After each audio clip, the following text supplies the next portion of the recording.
Hey guys, real quick before we get started, we're talking about a story today that does touch on some tough subjects. While this is fiction, real lives are important to us. Here at the CodeX Cantina, we do think that you are important. We think human life is special. If you are having suicidal or depressive thoughts, we did want to take this moment to say that this video may not be the best video for you in terms of touching on the subject of suicide.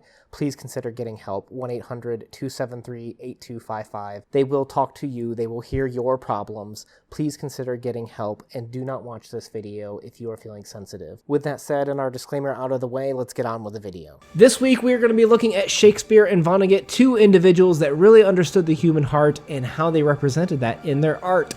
2B. You're not going to comment on my rhyme there? I thought that was brilliant. 2B or... 2BR. 2BR. All right, guys. Welcome to the Codex Cantina. I am Una. And I am 2B Crypto tonight.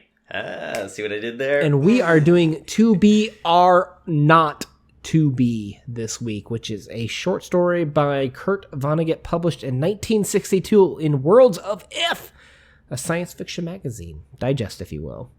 You can read for free. We will put the link down below to the Project Gutenberg site. And Mr. Crypto, is this going to be an exciting talk or what tonight? Yeah, this is a good one.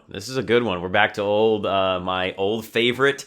And I think he brings it again. I'm excited. This is a very deep story. Lots of different avenues we can take, and we'll see if we can crush it or not. I don't know. We may have to do a part 2 for this one. I'm thinking 2021 is going to be the year that I push us hard on Vonnegut. Like 2020 is Faulkner year.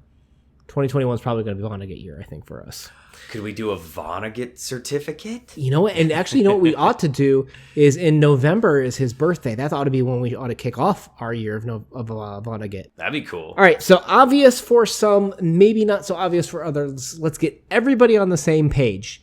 2BR not 2B. Not is how you pronounce that, not zero, which is directly a reference to Shakespeare's Hamlet's soliloquy, 2B or not 2B. I think it's important to note the title here because it can be a little bit perplexing, and it's something that can be off-putting because when you look at it, you're like, what is that? Well, and I think not is really interesting because not is it's a phrase that's been put out of day-to-day usage in America. There's issues with not as an N-O-T as opposed to N-A-U-G-H-T. So now we don't really use that as often, but the Old English translation was kind of like without and then thing. So literally it's like nothing is what not means, zero. And I think that you could take it one other thing of that this is a futuristic story, but it also has telltale signs of throwing back to an older age. It goes a little bit deeper. I mean, here in the Codex Cantina, I hope that I can bring something new to your life every time you watch these videos. And I actually do have some more Shakespearean reference besides just the title. But the 2B or not 2B speech, if you're not super familiar with it, is kind of like this speech where Hamlet was looking at, I mean, if you've seen Lion King, you've seen Hamlet, right? The uncle killed my dad. Like, it's Hamlet with pause. The uncle killed my dad. Should I get revenge? Should I kill myself, right? A lot more deep than that. But that's why we kind of had that intro, because this does talk about suicide, and that's a big deal. But in Hamlet's version, he's talking about what dreams may come. A very famous speech with what comes next, and do I dream when I've gone on to the next life, and do I keep living my life? Is life so long because I don't know what's going to happen in my afterlife and whether there's more to it? And I think there's more brilliance to not being without anything, and this theory of what dreams may come with when I'm dead, what do I dream of? That there's more brilliance to the title than I think some people give it credit to. But that's not where I'm going to it with the speech. But the idea is that these numbers are what you would dial to reach the Federal Bureau of Termination, aka the number you dial when you want the government to come end your life in a clean way for the next generation. Yeah, that's pretty harsh, right? He has a very irreverent view of suicide. But what in all his stories, right? I mean, this is kind of his shtick. His shtick is just in the absurdity of the situation, he is able to pull out a piece of humanity.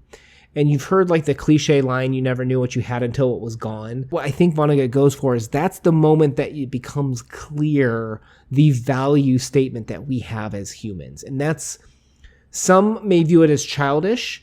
Some may view it as humorous. I'll leave it up to you. He dances a line that is nigh impossible for most writers to achieve. Agreed. All right, so plot. We are in a dystopian future where the United States government, through scientific advancement, has achieved a cure for both aging and overpopulation, which appears to be only the United States, as far as I can tell from the story. But we have stabilized at 40 million souls. Edward K. Welling sits at a hospital almost camouflaged with his wife about to give birth. A sardonic painter is working on a mural where bodies are drawn, but the faces are not filled in. Eventually, Dr. Benjamin Hitz walks in, the inventor of the first gas chamber in Chicago, and is the obstetrician that tells them that they're about to have triplets. We have Leora Duncan who walks in, who works for the Federal Bureau of Termination. She wears Judgment Day purple. FBT! Duncan is shocked to have triplets, and that will require 3 people to die in order for these 3 triplets to live. And thus we have the conundrum in this story finally presented. 1 in, 1 out. Yep. Hitz says they've got 1 volunteer looking for 2 more, and cutting to the chase, we got Welling kind of reappears, shoots Duncan, shoots the doctor, commits suicide. Painter decides to call the 2BR02B hotline to terminate himself. A very bleak ending to a very, I will call, interesting story.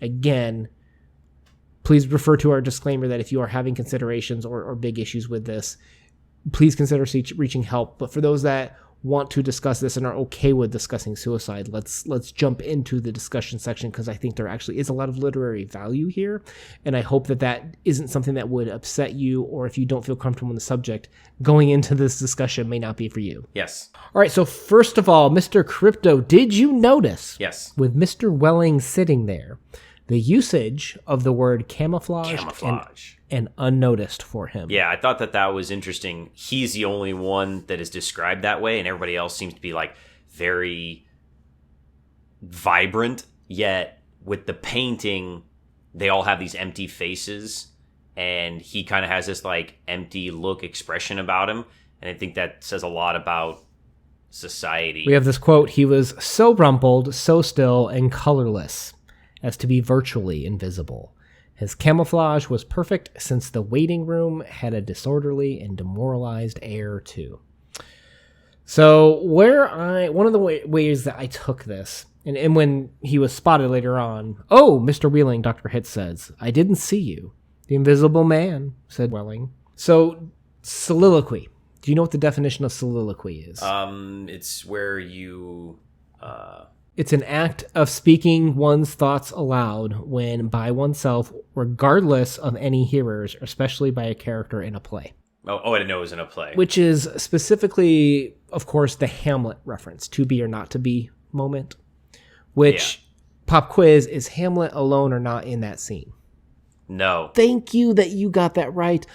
I see this. I even saw this on, I did the 2BR02B audiobook, and someone commented on Hamlet being alone. And I'm like, no, he is not alone. Ophelia is specifically there in the background for a very specific reason during this, because Ophelia is the camouflaged invisible woman. Yeah. In the Hamlet one. And here we have Welling, who is kind of the main character, viewed as the invisible character in 2BR02B by Kurt Vonnegut. And that is super specific, I think, why he placed those words on this character. Yeah. And I think it's kind of the inverse, too, the way that Shakespeare does it and in Hamlet, and the way that Vonnegut does it here in 2B or Ought Not to Be. Because in this one, the main character is invisible and sits there, and all of the supporting cast has everything happening, and it's the opposite in Hamlet. Yes, totally agree. So I think that's kind of cool how it's the same story, but it's the inverse of one another, and they kind of have the same message, sort of what is worth living for. All right, so let's talk about population control and pruning. The population of the U.S. in 1962 was 100, when this story was published, was 186 million people in the United States. And in the story, it's at 40 million. Yeah, which is incredible. Do you know the current rough population of the United States? We'll have a census this year, so it's off probably a little bit. I'm going to go with we're at 330. Yeah, we're about 323 million. Also, in terms of being a satirist, Jonathan Swift had that immodest proposal, which was kind of like a, how could England be so cruel to the Irish, I think it was, during the famine, but his idea was to, in terms of cannibalism and infanticide. But you have a very similar, I feel like he's putting out this pitch that we have too many people on the earth. We would be so much happier with less. And one of the things that I feel like kind of kept sprouting up, play on words there on purpose, was the concept of pruning. And have you ever learned what the science of pruning was? Well, when you prune, they'll grow back even bigger and stronger and better. That's actually not true. It's true. Well, what it is the main shoot of a plant. Yeah, I'm assuming it's not true for all plants, but it's a generalization. For plants maybe that you prune, is where most of the energy comes from, basically, right? It's what it's what dominates a plant's growth.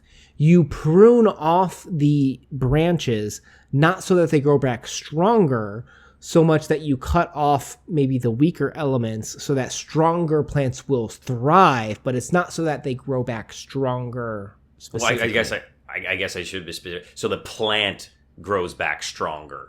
Because it only has so much resources, so you're compartmentalizing and saying, all right, this tiny little branch here, we're going to cut this off, so this medium-sized branch can grow a little bit stronger and be a nice big branch. Well, we're not plant scientists. I just made a new friend on YouTube named Plants in Paperbacks. Check out her channel. She's a very smart lady.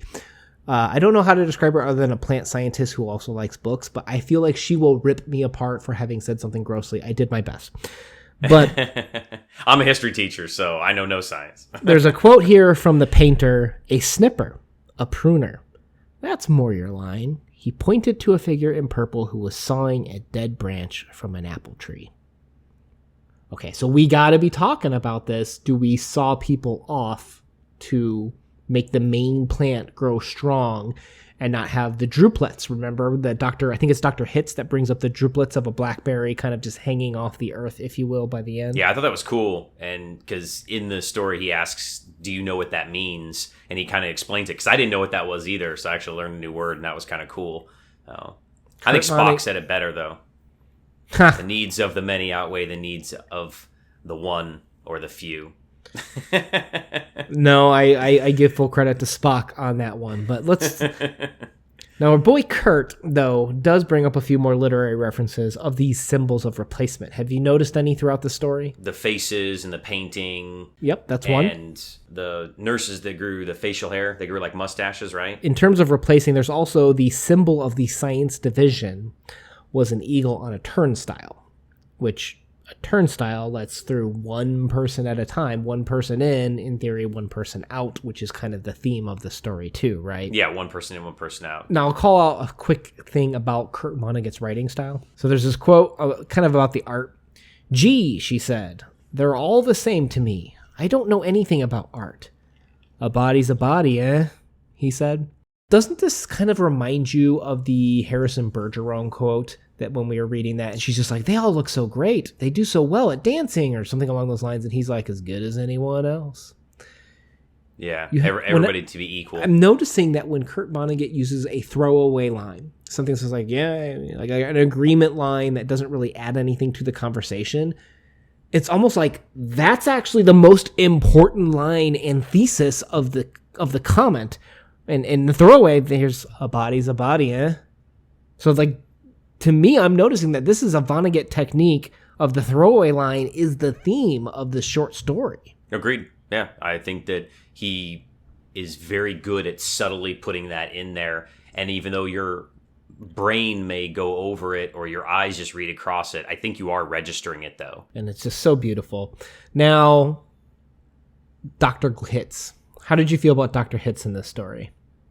Hated him. What do you think he represented? I think he represented the ego. Okay. Is how I kind of took it. Like, he's the antithesis of everything that's wrong with this world. That he is perfect and everything is hunky-dory for all and everybody has this perfect, wonderful life and is the envy of everybody, and it's not true at all. He is the playboy for the lie that is this world. This is a utopian story as it's presented, right? There's no wars, there's no famine, no old age. But then once you get into it and you deconstruct it, you realize this is a dystopian society where people are not happy. And you have Dr. Hitz, which is interestingly enough, worshipped in this world, right? Oh, yeah, they all admire him. He's like the greatest thing since sliced bread. They described him as blindingly handsome man. And then the usage of the painter with Leorna Duncan. Yeah. Ah, you admire him, eh? He said. Who doesn't admire him, she said, worshipping the portrait of Hitz. It was the portrait of a tanned, white-haired, omnipotent Zeus, 240 years old. Who doesn't admire him, she said again. He was responsible for setting up the very first gas chamber in Chicago. so Dark. Like he goes like, what? You're like, what? Wait, what? Like, I thought he cured cancer. Yeah.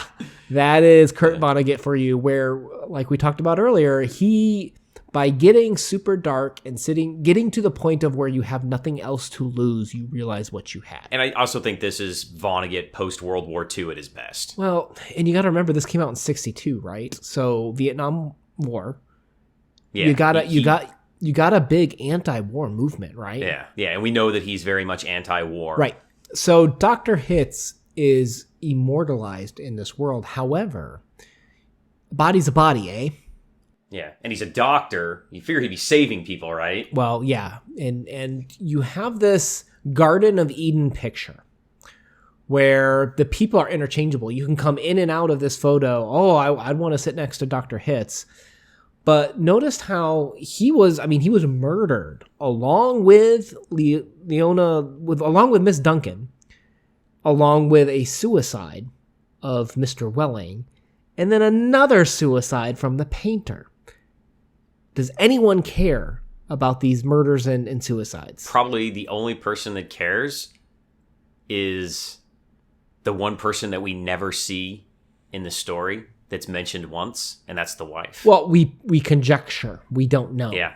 We don't know. But I think if I were to speculate, right, she would be the only one that would care that my husband saved our 3 children. He wasn't going to let 2 of them die. He did what it took. If Crypto were the writer, I think Crypto would do that. Vonnegut is so dark and so anti what you expect, which is where the humor comes from, because he subverts expectations. Yeah. We don't know, but she may be one of those people that she's looking at those 3 babies of just, I pruned 3 people that didn't enjoy life, that were invisible in life, that were contemplating suicide, and brought 3 beautiful miracles into this world. This is going back to the pruning conversation of, this is going to make our society better. Could that be what the wife thinks too? We don't know. But life is not celebrated the same way that you and I would celebrate life in this life. But the painting is. The painting is. Dr. Hitz on that painting is what makes him immortal. And I think that's what's a very interesting piece of this, is this Garden of Eden painting is the way that people are immortalizing their life in this world. Yeah, see, and I would argue a little bit against a couple of those points. So back real quick to the wife is, I know opposites attract, but when you're talking important aspects of life, religion, children, politics, you usually have to agree with your spouse on the big issues. Otherwise, your relationship is not going to function. And I think that if Mr. Welling is that caring of a person, and I'm not saying this conversation happened, but you can imagine it, and I don't think it's far-fetched at all to infer that she looked at him laying there in the bed about ready to give birth, and she said, what was his first name? John? Edward? Edward. She looked at him and said, save our 3 children. I don't care what you have to do. I don't think we disagree there. I can absolutely... That's exactly my point, is I think she would have wanted everything that the husband could do to make these children live. We don't know. This is a woman that's not even in the story, but I'm just saying we don't disagree. So my other thing is that I think that obviously the painting is huge in the story, but my question is, why does he put emphasis on this with immortalizing the characters when they already are immortal? Why do you need to immortalize somebody that's not going to die? And she was so excited to prune the branches off an apple tree next to Dr. Hitz. Because they said in the intro, death was an adventure for volunteers. But these aren't volunteers. These were people that were accidents, right? They were murders. And unlike, like, for example, in that Scythe book that I read, the YA trilogy, where people could be brought back from the dead, I think we're left to believe that these people couldn't be brought back. We're meant to believe that their life ended, and we're assuming that these children were what's brought on forward. So I don't think it's safe to assume that they were immortal. I think it's safe to assume that they were free from aging. Yeah, but I mean, they're not going to die unless there's an accident or something. Dr. Hitz is 240 years old. He could have lived another 240 years if he hadn't been killed. I know he's not immortal, but they're, barring any disasters, they're going to live. Well, like we talked about, these murders are almost painted in it. Like the painter, when it's done, wasn't like, oh my God, I can't believe this just happened. It was, I'm going to go call that number, right? Like, murder and death are not viewed the same way in this world, in a turnstile society where it's like, I'm giving up my life with what dreams may come to allow the future generation to come forward. I mean, obviously, the double murder homicide by Mr. Welling is the inspiration for the painter artist to decide that it's time for him to go. But why is that? Why is that the thing that he decides, I'm ready to be done with this world? When he just saw something so brave and selfless that he's like, yep, I'm going to give up now. Like, that doesn't make any sense to me. That's Vonnegut going into the depths. Kurt Vonnegut has this view that people will always prevail. There is a limit to what someone can maintain. And don't forget, he was the sardonic old man who has been around for 200 years. I think they said that he's seen a lot. Yeah, he's like 190 or something. And his view was already, look at that drop cloth on the ground. Life sucks. And that's real life right there. What I'm painting is fake, and I'm done with the fakeness. And he's just giving up because he's just seen the depravity that that mankind has resorted to. But I guess it's just why didn't that restore his hope in humanity? I guess if I was writing it, that would have been him going off and starting the revolution. Because it wasn't, well, think of it this way. It wasn't a choice that had to happen. This in and out is a mankind inflicted rule. He's not restored in humanity. The suicide and murder isn't selfless, I think, because mankind has put down this turnstile rule about who's allowed to live and die. And that's depressing, right? Yeah, for sure.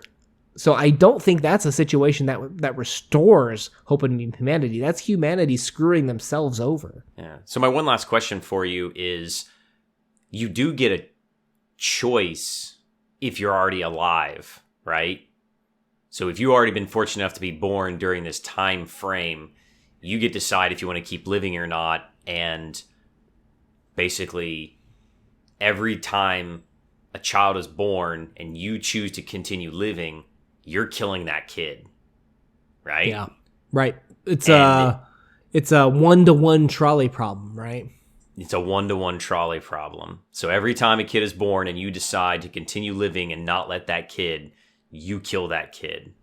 Yeah. Yeah. And I think because that's what the dad specifically said. That's what Mr. Welling said was, I get to choose which one of my 3 triplets live. Yeah. And so I guess the question is why do those people get that? And I think that Vonnegut is bringing in some of those war things of why does one soldier get to determine if another soldier should live or not? I think that's... Yeah. Or why the U.S. at this time period gets to decide why these people live and why other people die as we're invading into Vietnam at this time period. I think that's probably a lot with what is the influence here. I could see that. Especially with the Beat generation. 1960s, this was a hot topic, that this was a good way to sell magazines, right? Yeah, yeah. And I mean, this is very anti-government, anti-war without explicitly coming out and saying, out there in the streets marching with picket signs. This is his way of subverting that. And he does a brilliant job. And I love this story. And I know we've been going for a while, so if you want to like do the rankings and stuff. But I do love this story. I think it's really, really good. Yeah, for me, for just how it hits me personally, I'm going to go with an 8.5. That's what I was going to go with, also an 8.5. Ding! It was very exciting to return to Kurt Vonnegut. I was actually kind of hoping for a little bit more humor and funny, but... And I want to say that, and this is only, like 4 pages or something? It's super short.